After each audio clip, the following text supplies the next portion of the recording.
Hey everyone, and welcome back to the channel. So if you're new here, my name's Ray and I just finished my second year studying physics here at Cambridge. And in this video, we will be discussing what Cambridge students are doing during the summer, whether it's like internships, research projects, and stuff like that.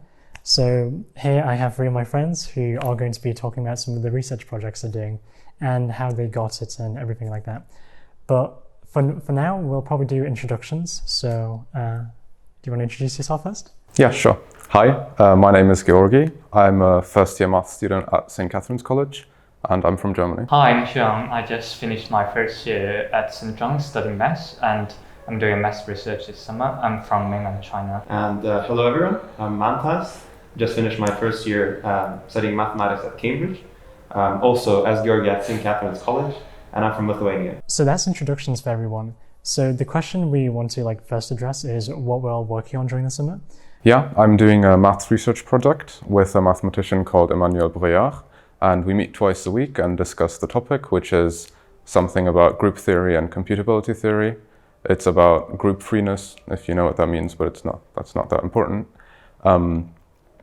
Anyhow, what we do is we read papers about the specific problem that no one's been able to solve since the 60s, and we're basically trying to take some techniques from some papers, apply them to the problem, see if we can find anything out. Obviously, we don't expect to solve the problem because people haven't been able to for a long time, but we want to at least try and see what we can find out. Yeah, so I'm also doing a maths research project with Mantas, and we are doing something about graph theory, combinatorics, and a little bit number theory. And basically, we are reading papers, trying to fix it, and trying to apply the method in it to other stuff that we want to solve. So we set up a goal with a big conjecture, but we found it very hard. And then we just step by step, just think of some small problems, add more conditions we can that we are capable of solving. And then we are in the process of writing a project write-up. And I guess the only part to add is that we're working with a Cambridge mathematician, Alan Walker, with which we meet every week. Interestingly enough, the supervisions are actually led by us, it's all about asking the right questions that will get us through the next week, that will keep us interested and have a sufficient amount of papers to read next week. And it's quite a different feeling as compared to studying in term time at Cambridge. Yeah, so that sounds good. So I suppose the next question for all of us is that how do we go about getting this actual project that we're working on this summer? I basically emailed a lot of professors who were working on the topic that I was interested in, which was just group theory. I had decided that I wanted to do something in group theory. So I just thought about where would I like to go. Obviously Cambridge would be the easiest bet. So I messaged a few people in Cambridge. I thought maybe I want to do something in Germany because that's where I live. Messaged some people in Germany. I messaged some people in Japan, just because I just thought that would be interesting. But anyhow, the key takeaway is most of them ignored me. Also, a very big portion just said no.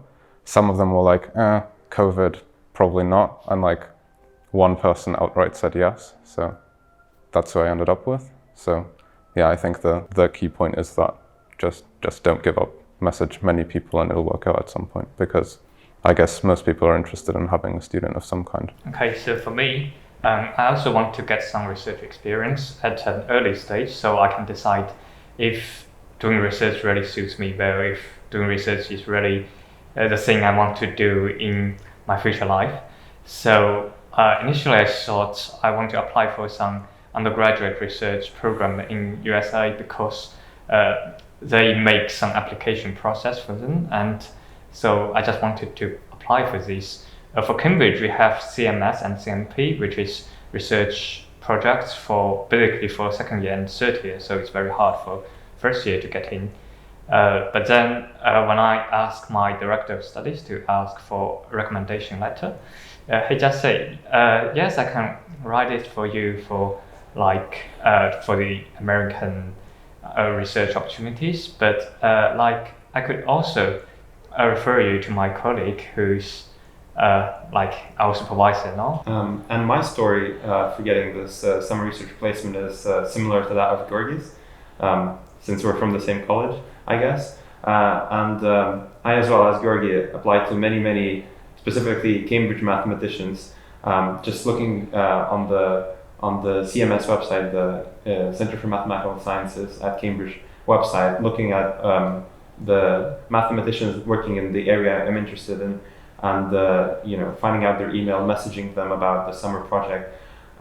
Again, as Georgi stressed, you only need one acceptance to have this project, and I got I guess 90% of people that either didn't reply to me or said no in like one sentence only.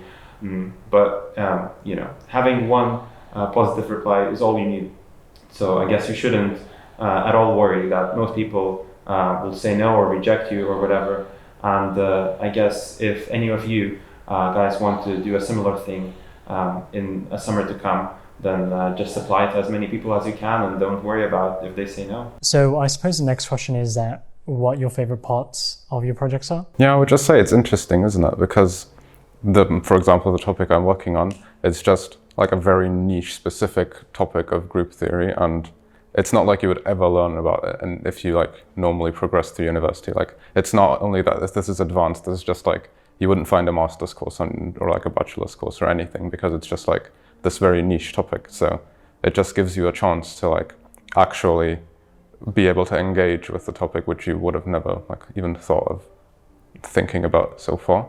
And also you have a mentor, which is really good, because if you wanted to do this by yourself, of course, like it's extremely advanced and you wouldn't understand most of it.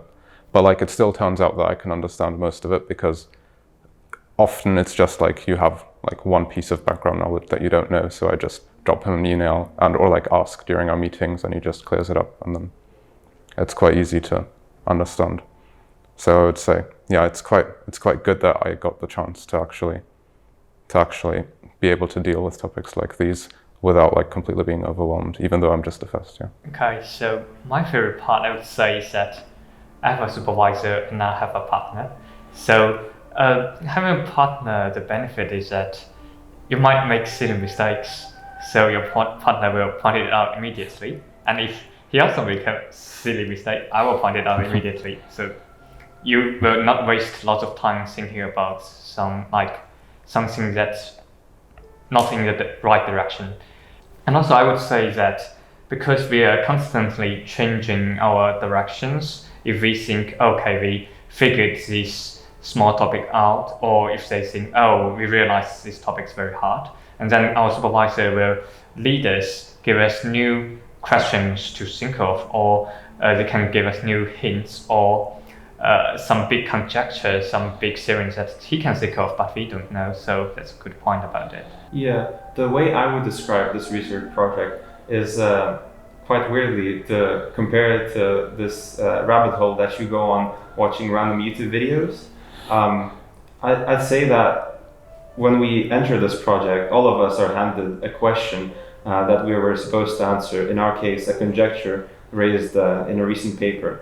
But we soon figured that either the conjecture is too hard, or something about it is too trivial, or not that interesting, whatever. Then from that, you ask other questions, which in turn make you ask a load more of other questions, not even that related to the first question you asked. And you go on this random rabbit hole. You learn so much of mathematics through this process. And it's quite interesting that you don't even know what you're going to do the next day after you're done with work.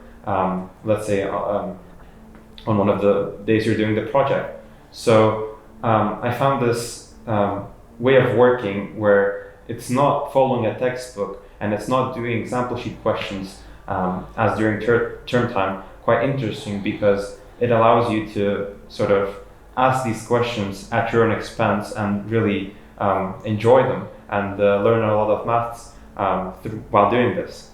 So I think it's that's the main part I love about this project. So I suppose a follow-up question based on like what you've been enjoying so far is, how do you feel it adds to your career progression in the future? Or do you feel like it's influenced your career decision in that you definitely don't want to do research, or you potentially want to do more research in the future? I mean, to switch it up, I might go first this time. Oh. For me, I think that this project is just another way to try out something potentially that I want to. I feel like this project is in some sense a way to try out a potential career opportunity for myself. doing research, that is.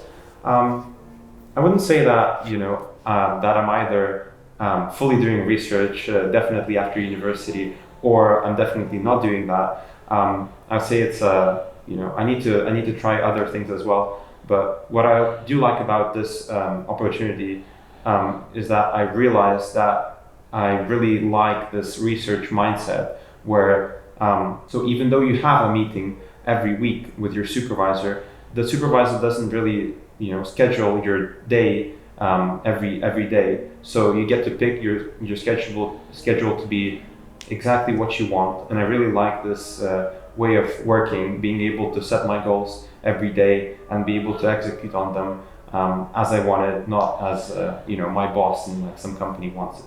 I definitely want to try out working in different environments as well, say some company or a startup or something similar. And I definitely think that this is the sort of work-life balance that I do want to essentially aim for in my future career. I think I hold a similar opinion with mentors, is that I try out what research will be, and I think it's definitely will be a possibility for my future of doing research because, I kind of like it. It's very flexible. I don't have daily goals. I don't need to finish everything that I set up for my in the morning because you don't know where you will end in the evening. But then the thing is that if you have a brilliant idea and it's perfectly applies to your question, the satisfaction is huge. And yeah, I very much like it. So, but the thing about research is that we have supervisor, but if I really end up doing research, I'll go maybe postgrads and something which you don't have very much connection with your supervisor, but it's very much depend on your own. And sometimes you don't have a partner, so you might get lost. So I think I'll have some backup plans for my future. Like I'll try maybe some companies, but research is definitely one possibility for my future, and I like it. Also, an obvious thing to add is maybe that a research project like this is a good bullet point for your CV. So it definitely doesn't hurt to have something like that to just show people that you have experience with research. And for myself, I had thought before that I would like to have done research after university, and I think that's confirmed it more or less. But I've also become aware of many hard things that there are in research. Like as Mantas and Sean said, obviously you're very flexible, which is nice because you don't have to do exactly what your company or a boss tells you to. But also that means you can never really turn off, because with a normal job you have, say, 9 to 5, so at 5 p.m. your job ends, you come home, and then you can just watch TV or do whatever. But with research, it's like the problem is always at the back of your head, and you can never really chill. So most of the time you're just thinking about it, which is nice because it's interesting and you enjoy the problem and you enjoy working on it, but it's also stressful because you don't really get to calm down. But as I say, you can see that as a positive, you can see that as a negative, but it's definitely something I've learned. Yeah, sometimes it's both. Yeah, I agree. These days, because we're currently writing a write-up, we almost finish it. And I remember yesterday morning when I get up, I had a nightmare, and it's like, I'm in that dream, it was like, I'm asking myself, is it result strong enough? And I remember, I dreamed of a very stupid result. And it was like in a dream, I finished such a naive result, such an easy result. Why write that? And the morning I get up, I think, I actually did something in the research. We get some non-trivial results. So that's something. Yeah, I agree very much with the points in that it's useful to know whether you like being able to turn off and stop thinking about the problem for the day. Because we're very much with 9 to 5 jobs or 9 to 5 internships, you can just stop for the day and chill for the rest of the day, and it doesn't add as much stress. Whereas I feel like with research and even working for a startup, because it's so flexible, not really rigid in the hours you're working, it can become very difficult to take a break almost. which, yeah, for some people, that's a huge concern for them. Other people, not so much because they're enjoying it so much, but I still don't know where I lie in that sense and whether I could sustain that for many months or even years. Right, so I guess the final question is, what advice would you have for future students who want to be working on the same project as you are? Or just any lessons you've learned that you are willing to share with them? Yeah, and don't be afraid of writing 30 emails at once. That's really not an issue. Just try as much as you can. There's really nothing that can go wrong. Just remember to change the name when you do it, because I have a friend who accidentally wrote an email asking for a research placement, but wrote the name of a different professor in the header line. So try to not do that.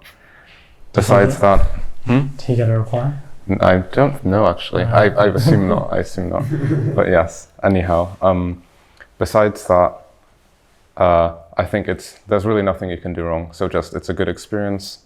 I would recommend to if you have nothing else going on in the summer, then there's really no harm in doing it. It's good. Looks good for your CV. It's good to get experience in research. Know if that's what you want to do with your life. Yeah. So just add a few points is that. Many people would say, why you're doing research at undergrad, you can't make any world-class achievements to the math society. But I think the thing is that because it's more competitive to get a PhD or entering master schools, so you really need to get to know more about research at your early stage, so you can maybe get more familiar with doing research, and you can become stronger when you really become a PhD student. And regarding finding a research opportunity, I would say it's the easiest if you can find someone you know, like your connections, like your lecturer, your supervisor, for your normal courses, and ask them maybe to refer to someone they know. So that's the easiest way, because you can secure this place. And if not, you can just email loads of people, and I think definitely you will get some replies. And there are some official research opportunities, but because that's official, because it's online, lots of people will apply for it. So some of them are very good. You should definitely apply. But beware that there are other ways. They are definitely not only restricted to this official research opportunity. Yeah, I definitely agree. I think the thing that I would like to add, and maybe this mostly applies to mathematics, but I think many other fields as well, is that especially if you're an undergraduate student applying for summer research placement, I wouldn't care so much about the specific topic of the project that you're applying for, especially if you don't know that much about the field as an undergrad, which I guess mostly is the case for most undergrad students. It would be super nice if you didn't hate the subfield that you're applying to, but other than that, I think for everyone that has done a research placement, I think they would say that they've learned so much in that field that they didn't even imagine they would end up learning as they started the project. So I think treat this as an opportunity to learn, and also, I guess, to add on, more on to Sean's point, it's not only good for your CV, I think, it's also good to always be in contact during the summer with a working either mathematician or a person in any other field, so that you build up those connections, so that next year you can next year drop them an email and do expect a response, and do expect a recommendation to either another project or to work with another mathematician, and so on. So I guess doing some placement like this can only be a good thing in the end. You will gain a lot of experience, learn about yourself, and also create these opportunities for yourself in the future. Yeah, and something that we should add is probably funding. So if you're worried about funding, there are many opportunities, many things you can apply to. I, for example, applied to the department in Cambridge, just to the maths department, and they gave me money. So, and it not only covers my living costs, it's even more than that. So it's more than enough. And I don't know, like if your home university has something like that, I'm sure they will. You can ask there. You can ask the university you're studying at if it's a different university. There are like even lots of independent stuff, at least in the UK, independent organizations, which will give you money to do summer research. So that mostly isn't an issue. Yeah, so that's basically for the video. Hopefully you learned something useful about how you can do undergrad maths research and find these opportunities for yourself. And I guess we'll all see you next time. Bye. Bye. Bye.